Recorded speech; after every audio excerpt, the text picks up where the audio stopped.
If you couldn't tell, I'm a pretty big Mega Man fan. I have been ever since the 6th grade when I grabbed the first game off the 3DS eShop. 10 years ago? I got my ass kicked and I fell in love with it. I played a lot of these games over the following years, and I started to keep track of the games in the franchise I've beaten. I've added a lot more of the obscure and weird titles to the list just for fun, from the Game Boy titles to the DOS duology, and after playing a bunch of pretty modern games recently, I thought to myself, I want to play something crusty. So I consulted my list and took a look at some of the stranger titles. But I wanted it to be something that resembled the main series, so I wasn't counting stuff like Rockboard, Super Adventure Rockman, or the arcade games. One option would be Mega Man and Bass, which, all things considered, is a very weird Mega Man title, since it's a game made for the SNES when the PS1 already had a Mega Man game, and it wasn't even released in the West until the GBA was a thing. But I already beat it, so I figured the next best thing would be its sequel on Bandai's WonderSwan. For those watching who may be unfamiliar with the console, the WonderSwan was the final console of the father of handheld gaming, Gunpei Yokoi. Released in 1999 by Bandai, it was a 16-bit console competing with Nintendo's Game Boy Color and SNK's Neo Geo Pocket Color. Although originally it was only capable of grayscale graphics, the later revisions, the WonderSwan Color and Swan Crystal, featured a full-color display. Its main gimmick that set itself apart from the competition was its unconventional button layout, which allowed it to be played vertically, which was optimal for games like shoot 'em ups or Tetris. The WonderSwan's library was primarily composed of third-party titles from companies like Square and Capcom. Of the titles from Capcom, 3 were based on Mega Man. 2 are from the Battle Network series, 1 a 2D platformer that actually predates network transmission by about a month, and another is just a port of Battleship Challenge. The third game is called Rockman and Forte Mirai Kara no Chosensha, or Mega Man and Bass Challenger from the Future.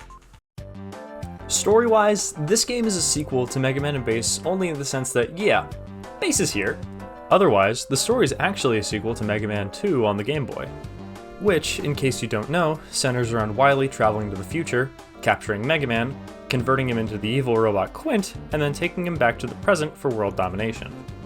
The story begins with a group of robots called the Dimensions, a gang of robot masters led by a robot that looks eerily similar to Mega Man.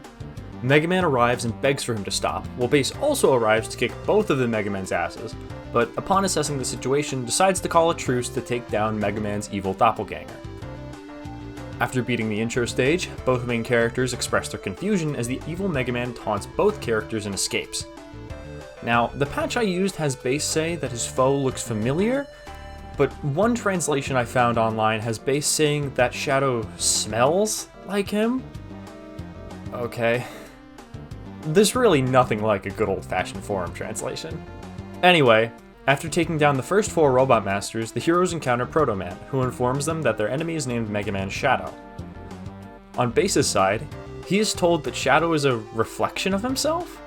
This really didn't make sense to me, so I checked the translation I referenced earlier and it calls Shadow Bass's heart's enemy? Maybe they mean enemy's heart? I don't know. Translation might be a bit off. Regardless, after defeating the remaining robot masters, Compass Man, Shadow's first lieutenant, appears to taunt the duo and promptly run away. Once you take care of him and enter Shadow's lair, Shadow claims to be a modified version of Mega Man from the future where Wily rules the world, and states he has to destroy all robots to make sure Wily has no means for world domination. Mega Man decides he can't let Shadow fix the world by force and vows to take him down. On the other hand, during Bass's encounter, Shadow reveals his true origin as a prototype for Quint, that returned to the past to team up with Bass and take down Mega Man. Bass considers it a pretty good idea, but gets pissed off at being told what to do by someone with the face of his greatest enemy, and decides he's gonna beat the shit out of Shadow anyway. In the ending cutscene, Shadow reveals his true origin to both heroes, that he's Quint's prototype and in the future, the world is destroyed, as there's no one in the world that's strong enough to beat him.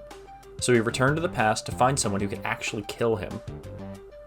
He warns them both not to drown in their own strength, and search for a purpose other than power. He dies in Mega Man's arms.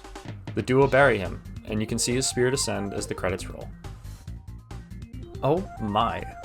This is probably one of the heaviest stories ever put into a Mega Man classic game. Like, for the whole final cutscene, Shadow isn't just like cartoonishly covered in bumps and bruises as Mega Man holds him. No. The pair listen to his final words as he's bleeding out. After the credits, there's a big cast photo that includes Mega Man Shadow, but I think it's safe to assume this is just a thank you screen and that Shadow is like 100% dead. All in all, I think this story works well. It's definitely a classic series story, but I think in this case, keeping it simple does work best. I think Quint is a character that didn't get done justice by his singular appearance, so getting a character that comes from Quint's timeline and one that actually brought upon the apocalypse is pretty metal. In addition, I like that there was time taken to write different dialogue for Shadow when he encounters Mega Man or Bass, because it shows the writers figure that Shadow would need different methods to convince one or the other to fight him. In Mega Man's case, he lies to him in order to convince Mega Man to fight this tragic character he would attempt to save had he known his true origin. In Bass's case, Shadow just dares suggest that he would need help from someone that looks like Mega Man. Just a cute character moment I enjoyed. So beyond the story, how about the gameplay? Well, just like its predecessor, you can choose from two characters. Mega Man, who has his classic slide and charge shot, and Bass, who retains his dash, double jump, and multi-directional shot. Unlike the original Mega Man and Bass, I'd say that starting off it's decently balanced. Mega Man's Buster is much stronger than Bass's, but Bass's mobility is incredibly helpful in platforming and fighting bosses. Their strengths are a bit skewed by endgame, but I'll talk about that in a bit. Challenger from the Future is a traditional Mega Man game.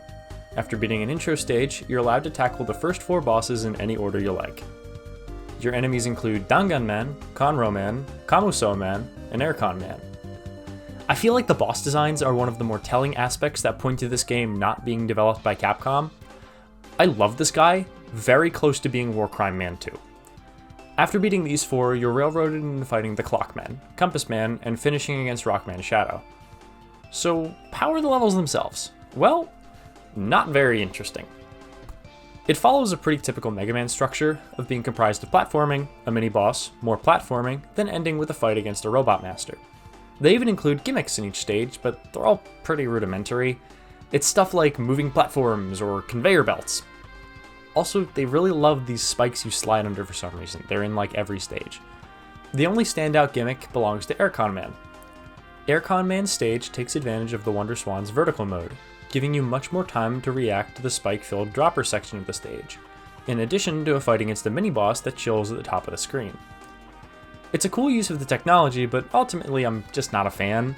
Not only because I had to rebind my emulator every time the screen swapped, but also because your fall speed makes the dropper section hard to react to regardless, and the mini-boss is just sort of annoying if you fall out of time with the mets you use to attack the boss. And that's how I feel about the game's design as a whole, just a little annoying. There's nothing outrageously wrong with it, it all works, but it doesn't seem fully cooked. There's a lot of enemy encounters you can tell were designed with the other character in mind and leaves you forced to damage boost through a scenario if you don't have the right special weapon on hand. Like these butterflies specifically. They're at an angle only Bass can really take advantage of, forcing Mega Man to take a hit because of how awkward the angle of their shot is, in addition to how large his sprite is. Another example are these frogs that spit bubbles. Mega Man can slide under them, but Bass's dash is too big, forcing him to get hit if there isn't a big enough area above him. It's just little stuff like that that makes the game a little frustrating to play. These issues extend to Robot Masters as well. They all have massive hitboxes with attacks that make dodging feel near impossible. They also have very long periods of invulnerability, which makes fighting them a pain. The consolation here is that they have 0 invincibility frames on getting hit, meaning you can absolutely lay into them once they're in a good position. Also, every Robot Master is weak to the same weapons. Yeah, weird thing to do in a Mega Man game, but all special weapons do the same damage against every boss. If you don't believe me, check out the damage data chart. This means that every boss gets folded by Aircon Man's weapon since it deals the most damage and can hit multiple times. This even works on Mega Man Shadow, which I think is pretty funny. I mean, technically it's tied with Doppel Crash, but that shit never works right and will always get you hurt by contact damage. And now that we're on the topic, let's just talk about the special weapons themselves. Now, I'm not 100% sure how to talk about this, so I'm just going to use a tier list format for the sake of simplicity. Starting with Mega Man, Mega Buster is S tier. It's an excellent weapon all around, in stages and in boss fights, just generally useful and outclasses many of Mega Man's special weapons. Rockin' Vulcan goes in B tier for having useful angles, but not very good otherwise. Flame Shower goes in C tier. Why the hell does this weapon work like this? Barrier Wind goes in S tier, best for mini-bosses, bosses, stubborn enemies, and can break these walls for extra goodies. Doppelcrash goes in D tier. This shit is ass, has a charge time, and will get you caught by enemies late in hitboxes. Time Switch is unranked, because I never found a use for this. Next is Base. Base Buster is B tier, damage sucks, and the 7-way shot isn't too useful when you can't shoot through walls. Base Vulcan goes in S tier, it auto-locks on enemies and can help shred tough dudes too strong for the Base Buster. Flame Mixer goes in A, because shield weapon. Also because it's nice to have exclusively for the mini-boss in the final stage. Base Cyclone is S because of the same reasons as Mega Man's version. They're the same weapon. Doppler Attack goes in S. Not only does this attack grant you no clip, but it also deals massive damage. Insane weapon. Time Bomb is unranked, again. You might be wondering about the animal friends, beat, tango, treble. So, let's talk about that next. Like the original Mega Man and Base, this game is a shop where you can purchase items with bolts. Stuff like lives, the energy balancer, rush coil, rush jet, treble boost, and even buster damage boost are here. Unlike Mega Man and Base, most of these items are single use. That's right, even your dog is charging you the steep price of 100 bolts per jump. None of these items seem very appealing. The only items that aren't single use are the Base Buster upgrades, Energy Balancer, Energy Saver, Super Armor, and Super Recover, which is kind of insane when all these items range in price from 150 to 300 bolts each. By the way, I only ended my save files with 200 bolts each. It really makes you wonder why this is even here in the first place since the game is so short and can be pretty easily beaten without any of them. Challenger from the Future is an interesting game in that a lot of the time you can convince yourself that you're playing a Capcom Mega Man game, but then it shows some bizarre decision that really makes you realize you're playing some weird in-between version of Mega Man. There's a bunch of small nitpicks I haven't even mentioned yet, like weapons don't recharge between stages, and checkpoints are very sparse. For what it's worth though, I think it is an interesting piece of Mega Man history with some very interesting points to it. For example, I really like the game's graphical style. While it isn't as console accurate as the original Game Boy titles, I think it captures Mega Man's more modern design very well, and allows for good use of the limited screen real estate. It makes enemies and projectiles very distinct and easy to see. In addition, the portrait art in this game is just very pretty. The concept art for this game was done by the artist Naoki Yoyama, and not only are his sketches very good looking, but they translate pretty well to the small black and white screen of the Wonder Swan. Also, look at the little defeated sprites, they're so cute. The music isn't too bad either. You may have noticed I haven't actually used any of the game's music in the background, and that's just because all of the game's tracks are just remakes of tracks from the original Mega Man and Base, which is a really underrated OST. Challenger from the Future does a decent job of making it sound good even with the limited sound chip.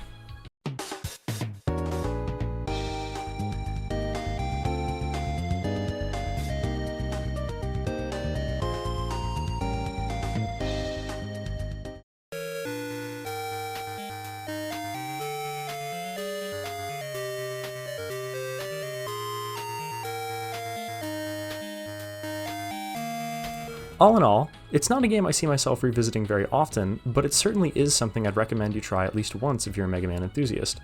If you're really bugging for a quality grayscale Mega Man game though, I'd point you towards Mega Man 4 and 5 on the Game Boy. They slap. Hey, thanks for watching. I wanted to try making a video on a game that's, a bit obscure, but something that I'm pretty knowledgeable on, so Mega Man.